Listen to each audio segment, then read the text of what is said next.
നിങ്ങൾക്കറിയോ റസൂലുള്ളാഹി സ്വല്ലല്ലാഹു അലൈഹി വസല്ലമ തങ്ങൾ പറയുകയാണ്, ഇന്ന ഖവഫ മാ ഖാഫു അലാ ഉമ്മത്തി, എന്റെ സമുദായത്തിൽ ഞാൻ ഏറ്റവും കൂടുതൽ ഭയപ്പെടുന്നത് എന്തെന്നറിയോ? എല്ലാ നമ്മളോട് വിളിച്ചു പറഞ്ഞ ഹബീബ് പറഞ്ഞത്, എന്റെ സമുദായത്തിൽ ഞാൻ ഏറ്റവും ഭയപ്പെടുന്നത് ഏതാണ്? വിഗ്രഹാരാധനയല്ല, ബിംബാരാധനയല്ല, വിഗ്രഹ കച്ചവടങ്ങളല്ല, വിഗ്രഹത്തിന്റെ നിർമ്മാണങ്ങളല്ല. ഏറ്റവും കൂടുതൽ ഞാൻ ഭയപ്പെടുന്നത് എന്തെന്നറിയോ? ഒരു ചായക്ക് പൈസ ഇല്ലാതെ എന്റെ സമുദായത്തിന്റെ പാവപ്പെട്ട സഹോദരങ്ങൾ, എന്റെ സഖാക്കൾ, എന്റെ സതീശൻ, എന്റെ പ്രിയപ്പെട്ട അനുയായികൾ ഒരു ചായക്ക് പൈസ ഇല്ലാതെ ആളുകളുടെ വീടുകളുടെ മുമ്പിൽ ചെന്ന് കൈനീട്ടുമെന്ന് ഞാൻ പേടിക്കുന്നില്ല. ഒരു നേരത്തെ ഭക്ഷണം കഴിക്കാൻ വകയില്ലാതെ 5 സ്റ്റാർ ഹോട്ടലുകളിൽ നിന്ന് വലിച്ചെറിയുന്ന വേസ്റ്റുകൾ പിറക്കി തിന്നുമെന്ന് ഞാൻ പേടിക്കുന്നില്ല. തന്റെ പൊന്നുമോളെ കെട്ടിക്കാൻ പൈസ ഇല്ലാതെ പള്ളികൾ ഇറങ്ങി നടക്കുമെന്ന് ഞാൻ ഭയപ്പെടുന്നില്ല. പള്ളി നിർമ്മിക്കാൻ കഴിയാതെ റെസിപ്റ്റ് മേടിച്ചുകൊണ്ട് എല്ലാ വിദേശ രാജ്യങ്ങളും സഞ്ചരിക്കുമെന്ന് ഞാൻ ഭയപ്പെടുന്നില്ല. അല്ലാഹുവിന്റെ റസൂൽ ഭയപ്പെട്ടത് എന്തെന്നറിയോ? ഇന്ന ഖവഫ മാ ഖാഫു അലാ ഉമ്മത്തി, എന്റെ സമുദായത്തിൽ ഞാൻ ഏറ്റവും കൂടുതൽ ഭയപ്പെട്ടത് ഏതെന്നറിയോ? അയ്യക്സുറ ബിഹിമുൽ മാ, പണപ്പെരുപ്പമാ ഞാൻ പേടിക്കുന്നത്, പണത്തിന്റെ കുത്തൊഴുക്കാ ഞാൻ പേടിക്കുന്നത്. അങ്ങനെ പണം വന്നു കഴിഞ്ഞാ പരസ്പരം അസൂയ വരുന്നതാ. പിന്നെ പരസ്പരം അവര് വാളോങ്ങുന്നവരാ. പണം കിട്ടാൻ വേണ്ടിയിട്ട് സ്വന്തം സഹോദരന്റെ തലതല്ലി തകർത്ത ആ സഹോദരങ്ങളെ നമ്മൾ കണ്ടിട്ടില്ലേ? ഉമ്മാന്റെ കാത് മുറിച്ച മക്കളെ കണ്ടിട്ടില്ലേ? വാപ്പാന്റെ തലയ്ക്ക് ചെരവ കൊണ്ടടിച്ച മക്കളെ കണ്ടിട്ടില്ലേ? പ്രിയപ്പെട്ടവരെ, സമ്പത്തിന് വേണ്ടിയിട്ട് പരസ്പരം തല്ലിത്തകർന്നു പോയ കുടുംബങ്ങളെ കണ്ടിട്ടില്ലേ? എന്താ ഹബീബായ നബി തങ്ങൾ പറഞ്ഞത്? പണം അധികരിക്കലാണ് ഞാൻ പേടിക്കുന്നത്. അങ്ങനെ എന്റെ സമുദായത്തിൽ പണം വന്ന് കുമിഞ്ഞുകൂടിയാ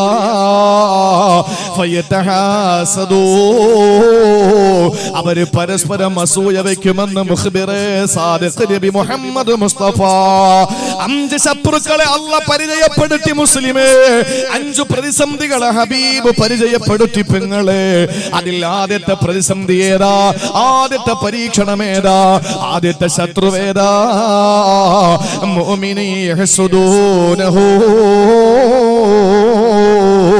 നിന്നോട് അസൂയ വയ്ക്കുന്ന നിന്റെ സഹോദരനാണ് എന്ന് ഇന്നേവരെ തമാശയ്ക്ക് പോലും ആ ചുണ്ടുകളെ ചൊലിപ്പിക്കാത്ത മദീനയുടെ മണവാളനെ, ആമിനാട് പൊന്നുമോനെ, ലോകത്തിന്റെ മുത്തേ നബി മുഹമ്മദ് മുസ്തഫ. ഒന്നാമത്തെ ശത്രുവാര RSS അവിടെ നിൽക്കട്ടെ, BJP അവിടെ നിൽക്കട്ടെ, ഫാസിസം അവിടെ നിൽക്കട്ടെ, നാസിസം അവിടെ നിൽക്കട്ടെ, സാമ്രാജ്യത്വം അവിടെ നിൽക്കട്ടെ, സൈനിസം അവിടെ നിൽക്കട്ടെ, അതൊക്കെ അവിടെ നിൽക്കട്ടെ. അതൊക്കെ 3-ാം സ്ഥാനത്താണ്. 1-ാം സ്ഥാനത്ത് അല്ലാഹുവിന്റെ റസൂൽ പറഞ്ഞു, മുഅ്മിനു യഹ്സുദുഹു, അവന്റെ ആദ്യത്തെ ശത്രു അവന്റെ നിഅമത്തുകളിൽ അസൂയ വയ്ക്കുന്ന കൂടപ്പുറപ്പുകളായ സഹോദരങ്ങളാണെന്ന് മുഹമ്മദ് മുസ്തഫ. ഏറ്റവും കലഹം ഉണ്ടാക്കിയിട്ട് പോയി കുടുംബങ്ങളെ തമ്മിൽ തെറ്റിച്ചു എന്നാരും കരുതരുത്. ഞാൻ ഖുർആൻ പറയുന്നു, നിങ്ങൾക്ക് വേണമെങ്കിൽ ഉൾക്കൊള്ളാം. യാക്കൂബ് നബി അടുത്ത് വന്നിട്ട് യൂസുഫ് നബി പറഞ്ഞു, പൊന്നു വാപ്പാ, യാ അബത്തി ഇന്നി റഅയ്തു 11 കൗകബൻ വശംസ വൽ ഖമറ റഅയ്തുഹും ലി സാജിദീൻ. സൂര്യ ചന്ദ്ര നക്ഷത്രാദികളെ ഞാൻ കണ്ടു വാപ്പാ, എന്നെ സുജൂദ് ചെയ്യുന്നതായിട്ട്. ആ സമയത്ത് വാപ്പ പറഞ്ഞു, ലാ തഖ്സുസ് റുഇയാക അലാ അഹദിൻ മിൻ ഇഖ്വതിക, നീ ആരെടുത്ത് പറഞ്ഞാലും നിന്റെ സഹോദരങ്ങളുടെ അടുത്ത് പറയരുത്. ഈജത്തിലുണ്ടായ എന്റെ രക്തത്തിന്റെ ഭാഗമായ നിന്റെ കൂടപ്പുറപ്പുകളായ സഹോദരങ്ങളോട് പറയരുത്. ഫയക്കീദൂലക കൈദ, അവർ നിന്നെ ചതിക്കും. അല്ലാഹു മനസ്സിലാക്കാനുള്ള തൗഫീഖ്. നാട്ടില് ഇപ്പൊ ഞാൻ വലിയ പണക്കാരനായാൽ, ഞാനെന്ന് പറയുന്ന ഒരു ഉദാഹരണമാണ്, ഞാൻ പണക്കാരനായാൽ അല്ലെങ്കിൽ ഉസ്താദ് പണക്കാരനായാൽ, ഉസ്താദ് നാട്ടുകാർ പിന്നെ വേണം, ഞാനിപ്പോ എല്ലാം ഞാൻ തന്നെ അങ്ങ് സ്വീകരിച്ചോളാം, കുഴപ്പമില്ല. ഞാൻ വലിയ പണക്കാരനായാൽ ഏറ്റവും കൂടുതൽ അസൂയ വയ്ക്കുന്ന എന്റെ സഹോദരങ്ങളായിരിക്കും. രണ്ടാമത് എന്റെ ബന്ധുക്കളായിരിക്കും, പിന്നെയാണ് എന്റെ നാട്ടുകാർ അസൂയ വെക്കുക, അല്ലേ? അതങ്ങനെയാണ് സഹോദരങ്ങളെ. എന്റെ മകന് കിട്ടാത്തത് എന്റെ ജേട്ടന്റെ മകന് കിട്ടും, എനിക്ക് അസൂയ സ്വാഭാവികമായിട്ടുണ്ടാവും. അതുകൊണ്ട് ആദ്യം നമ്മൾ തിരിച്ചറിയേണ്ട പ്രതിസന്ധി ഏതാണ്? ആദ്യം തിരിച്ചറിയേണ്ട പ്രതിസന്ധി 5 പ്രതിസന്ധി പറയും, 5-നുള്ള പരിഹാരവും പറയും. അള്ളാഹു മനസ്സിലാക്കാനുള്ള തൗഫീഖ് നൽകി. മുസ്ലിമിനെ സംബന്ധിച്ചിടത്തോളം നമ്മൾ പറയുന്നത് എപ്പോഴും നമ്മൾ പറയുന്നത് എല്ലാവരുടെയും കണ്ണ് നേരെ ഫോക്കസ് ചെയ്യുന്നത് വേറൊരു ശത്രുക്കളിലേക്കാണ്. അതിനു മുമ്പ് ശത്രുക്കളെ അല്ലാഹു റസൂൽ പരിചയപ്പെടുത്തി. ഒന്ന്, അവന്റെ നിഅമത്തുകളിൽ അസൂയ വയ്ക്കുന്ന ഏറ്റവും അടുത്ത മുഅ്മിനീങ്ങളായ സഹോദരങ്ങളാണെന്ന് നബി മുഹമ്മദ് മുസ്തഫ. അല്ലാഹു നമ്മളെ കാത്തുരക്ഷിക്കട്ടെ, അല്ലാഹു നമ്മളെ കാത്തുരക്ഷിക്കട്ടെ. പ്രിയപ്പെട്ട സഹോദരങ്ങളെ, മഹാനായ കലീമുല്ലാഹി മൂസാ നബി അലൈഹിസ്സലാം എന്തിനാ നമ്മൾ അസൂയ വെക്കുന്നത്? നമ്മൾ എന്തിനാണ് അസൂയ വെക്കുന്നത്? പ്രിയപ്പെട്ടവരെ, അല്ലാഹുവിന്റെ റസൂൽ പറഞ്ഞു, ഇന്നലി നിഅമില്ലാഹി അഅദാ. അല്ലാഹുവിന്റെ അനുഗ്രഹങ്ങൾക്ക് ശത്രുക്കളുണ്ടത്രേ, അല്ലാഹുവിന്റെ നിഅമത്തുകൾക്ക് ശത്രുക്കളുണ്ടത്രേ, അല്ലാഹുവിന്റെ പള്ളികൾക്ക് ശത്രുക്കളുണ്ട് നമുക്കറിയാം, അല്ലാഹുവിന്റെ ദീനിന് ശത്രുക്കളുണ്ട് നമുക്കറിയാം. പക്ഷെ അല്ലാഹുവിന്റെ അനുഗ്രഹങ്ങളുടെ ശത്രുക്കൾ ആരെന്നറിയോ? സഹാബത്ത് ചോദിച്ചു, അവരാരാ നബിയേ? അല്ലാഹുവിന്റെ റസൂൽ പറയുകയാണ്, അവര് അസൂയക്കാരാ. എന്തുകൊണ്ടെന്നറിയോ? എനിക്കിപ്പോ അല്ലാഹു തആല ഒരു സൗഭാഗ്യം തന്നിരിക്കട്ടെ, ആ സൗഭാഗ്യം എനിക്ക് തന്നത് കണ്ടിട്ട് നിങ്ങളിൽ ഒരാൾ അസൂയ വെക്കുകയാണ്. പടച്ചവനെ, അതൊന്ന് നശിച്ചിരുന്നെങ്കിൽ. എന്റെ വീട് കണ്ടിട്ട് നിങ്ങൾ പറയുന്നു, പടച്ചവരെ ഒരു ഭൂകുലുക്കം വന്നെങ്കിലും അത് നശിച്ചെങ്കിൽ, പടച്ചവരെ ഒരു ഭൂചലനം വന്നിട്ടെങ്കിലും അത് നശിച്ചു പോയെങ്കിലല്ല. കാരണം എന്താണ്? എനിക്ക് കിട്ടി, നിങ്ങൾക്ക് കിട്ടാത്തതിൽ നിങ്ങൾക്ക് അസൂയയാണ്. ആ അസൂയ നിങ്ങൾ എന്റെ അനുഗ്രഹങ്ങളിൽ കണ്ണുവെച്ചാൽ അല്ലാഹുവിന്റെ റസൂൽ പറയുന്നു, അല്ല എനിക്ക് തന്ന നിഅമത്തുകളുടെ ശത്രുവാണത്. പാടില്ല, പാടില്ല മുസ്ലിമേ. നമ്മൾ ആരോടും അസൂയ വെക്കണ്ട. മഹാനായ സയ്യിദുനാ മൂസാ നബി അലൈഹിസ്സലാത്തു വസ്സലാം പറഞ്ഞതെന്തെന്നറിയോ? ഒരു ദിവസം മൂസാ നബി അലൈഹിസ്സലാത്തു വസ്സലാം അർശിന്റെ തണലിൽ ഒരാളെ കാണുകയാ. അല്ലാഹുവിന്റെ പ്രവാചകന്മാർക്ക് അല്ലാഹു കാണിച്ചു കൊടുക്കാറുണ്ട്. മൂസാ നബി അലൈഹിസ്സലാം നോക്കുമ്പോ അല്ലാഹുവിന്റെ സിംഹാസനത്തിന്റെ ചുവട്ടിൽ ഒരാൾ ഇരിക്കുകയാ. ആ മനുഷ്യന് വല്ലാത്ത അടുപ്പം ചെന്ന മനുഷ്യനാ, അല്ലാഹുവിനോട് ഏറ്റവും അടുപ്പക്കാരനായ മനുഷ്യനാ. കാരണം അല്ലാഹുവിന്റെ സിംഹാസനത്തിന്റെ ചുവട്ടിലിരിക്കാൻ ഭാഗ്യം കിട്ടിയ മനുഷ്യനല്ലേ. ആ മനുഷ്യനെ അല്ലാഹുവിന്റെ പ്രവാചകന് മൂസാ നബി ചോദിച്ചല്ലോ, ഈ മനുഷ്യനാരാ? ഇത്രയും വലിയ അടുപ്പക്കാരൻ നിനക്കുണ്ടെങ്കിൽ അവന് ആരാണെന്നൊന്ന് പറഞ്ഞു തരുവോ? ആ സമയത്ത് മൂസാ നബിയോട് അല്ലാഹു പറയുന്നു, ഓ മൂസാ നബിയേ, അയാൾ ആരാണെന്ന് അറിയുന്നതിന് മുമ്പ് അയാൾ എങ്ങനെ ഇവിടെ എത്തിയെന്നറിയണ്ടേ? അതല്ലേ വേണ്ടത്? ആരായ നിങ്ങൾക്കെന്താ? അയാൾക്ക് ഈ അടുപ്പം കിട്ടാൻ കാരണം എന്തെന്നല്ലേ നിങ്ങൾ പഠിക്കേണ്ടത്? അതല്ലേ നിങ്ങൾ അന്വേഷിക്കേണ്ടത്? അതല്ലേ നിങ്ങൾ പ്രബോധനം ചെയ്യേണ്ടത്?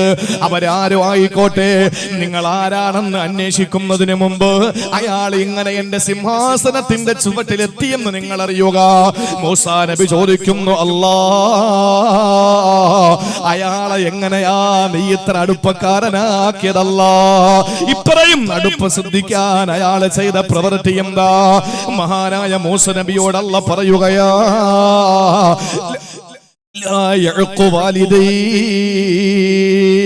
മൂന്ന് ഗുണങ്ങളായിരുന്നു ആ മനുഷ്യനുള്ളത്. മാതാപിതാക്കളെ ഇന്നേ വരെ ബുദ്ധിമുട്ടിക്കാത്ത മനുഷ്യനാണത്. ഇന്നേ വരെ മാതാപിതാക്കളോട് ഛേ എന്ന് പോലും പറഞ്ഞിട്ടില്ല. മാതാപിതാക്കളുടെ നേരെ കണ്ണൊന്നുരുട്ടിയിട്ടില്ല. മാതാപിതാക്കളുടെ മുമ്പിലൊന്ന് ശബ്ദമുയർത്തി സംസാരിച്ചിട്ടില്ല. എന്റെ പ്രിയപ്പെട്ടവരെ, രണ്ടാമത്തേതാണ്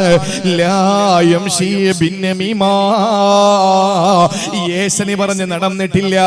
ഇന്ന് യേശനി എല്ലാവർക്കും വല്ലാത്തൊരു സുഖമാണ്. നിങ്ങളുടെ അടുത്ത് വന്നിട്ട് ഞാൻ വന്ന് നിങ്ങളോട് മറ്റൊരാളെ പറ്റി അവരറിയാത്തത് പറഞ്ഞു തരുക, എന്നിട്ട് അവരുടെ അടുത്ത് ചെന്നിട്ട് നിങ്ങളെ പറ്റി നിങ്ങളറിയാത്തത് പറഞ്ഞു കൊടുക്കുക. ഇന്ന് ആളുകൾക്ക് വല്ലാത്ത ഹരമാണത്. അതിൽ പ്രഭാഷകനാണെന്നോ, അതല്ലെങ്കിൽ സയ്യിദാണെന്നോ, അല്ലെങ്കിൽ ഖാളിയാണെന്നോ, അല്ലെങ്കിൽ ആലിമാണെന്നോ, അല്ലെങ്കിൽ അല്ലെങ്കിൽ തങ്ങളാണെന്നോ, അല്ലെങ്കിൽ ഹാജിയാണെന്നോ, അല്ലെങ്കിൽ പ്രസിഡന്റ് ആണെന്നോ, അല്ലെങ്കിൽ ഇമാമാണെന്നോ, അതൊന്നും പരിഗണനയില്ല. ആരെ പറ്റി വേണോ നമ്മൾ നമീമത്ത് ഏശന് പറയാ നമ്മൾ മിടുക്കന്മാരാ. ആരെ പറ്റി വേണമെങ്കിൽ നമ്മൾ പറയാ നല്ല തിടുക്കത്തിലാ നമ്മളുള്ളത്. എന്നാലും പഠിച്ചോ, ഈ അർശിന്റെ ചുവട്ടിൽ ഇരിക്കാൻ ഭാഗ്യം ലഭിച്ച മനുഷ്യന്റെ രണ്ടാമത്തെ ക്വാളിറ്റി എന്താണ്? അയാള് ഏശനി പറയാത്തവനാ. നമ്മുടെ വിഷയം അതുമല്ല. മൂന്നാമതായിട്ട് അല്ലാഹു മൂസ നബിയോട് പറയുകയാ, ലാ യഹ്സുദൂനന്നാസ്, ജനങ്ങളോട് ഒരു കാര്യത്തിലും അസൂയ വെക്കൂല. അല്ലാഹു പറയുന്ന ഒരു നിഅമത്തുകൾക്കും അവൻ അസൂയ വെക്കൂല. ആർക്ക് എന്ത് കിട്ടിയാലും പറയും അൽഹംദുലില്ലാ, അവനത് കിട്ടിയല്ലോ സന്തോഷം. നമ്മൾ എന്തിനാ അസൂയ വെക്കുന്നത്? ഒരിക്കലും പ്രിയപ്പെട്ടവരെ, ഒരാൾക്കുള്ള നിഅമത്ത് കൊടുക്കുന്നത് കാണുമ്പോ, ഞാൻ പ്രസംഗിക്കുന്ന ആളാണ്, പ്രഭാഷകനാണ്, എന്നെ പോലത്തെ ഒരു പ്രഭാഷകന് നല്ല പ്രസംഗം അവതരിപ്പിക്കുമ്പോ, അല്ലാഹുവേ എന്നെക്കാല സാമർഥ്യനാണല്ലോ, സമർത്ഥനാണല്ലോ, സാമർഥ്യമുള്ളവനാണല്ലോ എന്ന് ചിന്തിച്ചിട്ട് അവന്റെ ഈ അനുഗ്രഹം നീ തിരിച്ചെടുക്കണമെന്ന് ആഗ്രഹിച്ചാൽ അവന് വളർന്നു വളർന്നു പോകും. ഞാൻ താഴോട്ട് തളർന്നു പോകും, അതിൽ സംശയമില്ല. മാത്രമല്ല, എന്റെ ജീവിതത്തിൽ ചെയ്ത എല്ലാ സൽക്കർമ്മങ്ങളും പൊളിഞ്ഞു പോകുന്നതാണ്. അൽ ഹസദു യഅകുലുൽ ഹസനാ കമാ തഅകുലുൻ നാറുൽ ഹതബാ, തീ വിറകിനെ ഭക്ഷിക്കുന്നത് പോലെ എന്റെ നമസ്കാരവും, എന്റെ നോമ്പും, എന്റെ സൽക്കർമ്മങ്ങളും, എന്റെ സ്വതക്കയും, എന്റെ തഹജ്ജുദും, എന്റെ ളുഹായും, എന്റെ ജീവിതത്തിലെ മുഴുവൻ സൽക്കർമ്മങ്ങളെയും ഈ അസൂയ എന്ന് പറയുന്ന സംഗതി നശിപ്പിക്കുമെന്ന് ആദരവായ പ്രവാചകൻ നബി മുഹമ്മദ് മുസ്തഫ. ആരുടെ അല്ലാഹു ആർക്ക് കൊടുത്ത നിഅമത്ത് കണ്ടിട്ട് അസൂയ വെക്കല്ലേ, അത് ഒരിക്കലും നശിച്ചു പോകാൻ കൊതിക്കല്ലേ. അല്ലാഹ് പറഞ്ഞതെന്താണ്? അൽ ഹാസിദു അദുവുൽ നിഅമതി, എന്റെ നിഅമത്തിന്റെ ശത്രുവാണ് അസൂയ വെക്കുന്നവന്, എന്റെ നിഅമത്തുകളുടെ ശത്രുവാണ്. ഇതാരാണ് പറഞ്ഞത്? അല്ലാഹുവാണ് പറഞ്ഞത്. സർവലോക സൃഷ്ടിസ്ഥിതി സംഹാരകർത്താവായ അല്ലാഹ്, നമ്മളെ സൃഷ്ടിച്ച അല്ലാഹ്, നമ്മളെ സംരക്ഷിക്കുന്ന അല്ലാഹ്, നാളെ നമ്മളെ സംഹരിക്കുന്ന അല്ലാഹ്, അവനാണ് പറഞ്ഞത്. അൽ ഹാസിദു അദുവുൽ നിഅമതി, അസൂയ വെക്കുന്നവൻ എന്റെ നിഅമത്തുകളുടെ ശത്രുവാണ്. മുതസഖിതുൽ ഖളാഇ, എന്റെ വിധിയിൽ ദേഷ്യമുള്ളവനാണ്. ഗൈറു റാളിം ബിഖിസ്മതി, എന്റെ ഓഹരിയിൽ തൃപ്തിപ്പെടാത്തവനുമാണ്. എനിക്ക് പ്രസംഗിക്കാൻ കഴിവെന്ന് വേറൊരാൾക്കും കൊടുത്ത്, ഇച്ചിരി കഴിവ് കൂടുതൽ അയാൾക്ക് കൊടുത്ത്, അപ്പൊ ഞാൻ ചിന്തിക്കാൻ, പടച്ചോനെ എന്തൊരു പ്രസംഗമാണ്, ഒരു ചെറിയ കുച്ചെങ്കിലും കൊടുത്താൽ ഞാൻ രക്ഷപ്പെട്ടേരെ എന്ന് ചിന്തിച്ചാൽ, അള്ളാഹുവിന്റെ ഖിസ്മത്തിലെ ഓഹരി, അള്ളാഹു ഓഹരി ചെയ്ത് കൊടുക്കുന്നതിൽ എനിക്ക് തൃപ്തിയായില്ലെന്നല്ലേ അർത്ഥം. അപ്പൊ അള്ളാഹു തആല വെറുതെ വിടുവോ? അല്ല വെറുതെ വിടോ?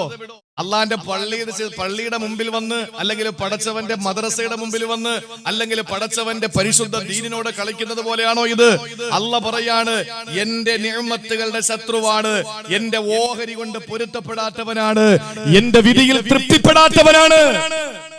അതുകൊണ്ട് നമ്മൾ ആരുടെ നിഅമത്തുകൾക്കും അസൂയ വെക്കണ്ട. ഇത് വിശദീകരിക്കാൻ സമയമില്ല. ആർക്ക് അല്ലാഹു കൊടുത്ത നിഅമത്തുകളുടെ നമ്മൾ അസൂയ വെക്കരുത്.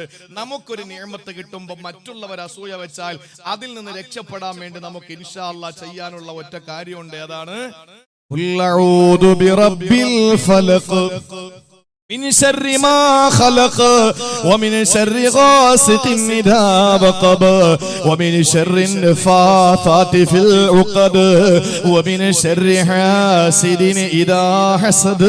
സൂറത്തുൽ ഫലഖ് നമ്മൾ പതിവാക്കുക. അല്ലാഹു തൗഫീഖ് തരട്ടെ. പൊന്നു സഹോദരങ്ങളെ, ചില ആളുകൾ കണ്ണു വെച്ച് കഴിഞ്ഞാൽ അത് വെന്ത് വെണ്ണീറായി പോകും, അതിൽ ഒരു സംശയവും വേണ്ട. കണ്ണ് വലിയ പ്രശ്നമാണ്. സിഹ്ർ ഏതെങ്കിലും അമ്പലത്തിൽ ചെന്ന് പട്ടിക്കാഷ്ടത്തിലും നായയുടെ കാഷ്ടത്തില് സിഹ്ർ ചെയ്ത് ക്ഷുദ്രം ചെയ്ത് കൊണ്ടുവന്ന് വെക്കുന്നതിനേക്കാൾ ഭീകരമാണ്. അങ്ങനെ നോക്കിയിട്ടൊന്ന് ഇരുത്തിയാ മതി, തീർന്ന്. അതുകൊണ്ടാണ് നമ്മൾ നമ്മുടെ പ്രിയപ്പെട്ട മക്കളെ ആ മക്കളെ പോലും കുളിപ്പിച്ച് നമ്മൾ എടുത്തുകൊണ്ട് വന്നു കഴിഞ്ഞാൽ നമ്മൾ പറയണം മാഷാ അല്ലാഹ് എന്ന് നമ്മൾ പറയണം. ഇല്ലെങ്കിൽ നമ്മളിൽ നിന്ന് തന്നെ നമ്മുടെ മക്കൾക്ക് കണ്ണേറുണ്ടാവും. കണ്ണാടി നോക്കുമ്പോ നമ്മുടെ സൗന്ദര്യം തന്നെ നമ്മൾ കണ്ടിട്ട് അസൂയ വെക്കാനും കണ്ണു വരാനും സാധ്യതയുണ്ട്. അതുകൊണ്ടാണ് നബി തങ്ങൾ പറഞ്ഞത്, അവിടെയും നീ ഒരു കുറവായിട്ട് കണ്ടിട്ട് നീ പറയണം, അല്ലാഹുമ്മ ഹസ്സിൻ ഖുൽഖി കമാ ഹസ്സൻത ഖൽഖി, അല്ലാഹ് എന്റെ പൊറോക്ക നീ ശരിയാക്കി തന്നു, മോശമാണ്, അതുകൊണ്ട് നീ ശരിയാക്കി താ അല്ലാഹ്. കാരണം എന്താണ്? നമ്മളെല്ലാം തികഞ്ഞവനാണെന്ന് തോന്നും. ആർക്കും ജന്മനാ കിട്ടിയ സൗന്ദര്യം മോശമാണെങ്കിൽ പുതിയ സംവിധാനങ്ങൾ ഉപയോഗിച്ചൊക്കെ സൗന്ദര്യം കൂട്ടാനൊക്കെ എല്ലാ സെലിബ്രിറ്റികളും അങ്ങനെയാണ്. 180 വയസ്സായ നടീനടന്മാരൊക്കെ നടക്കുന്നത് ഇപ്പോഴും 18 വയസ്സുകാരെ പോലെയാണ്.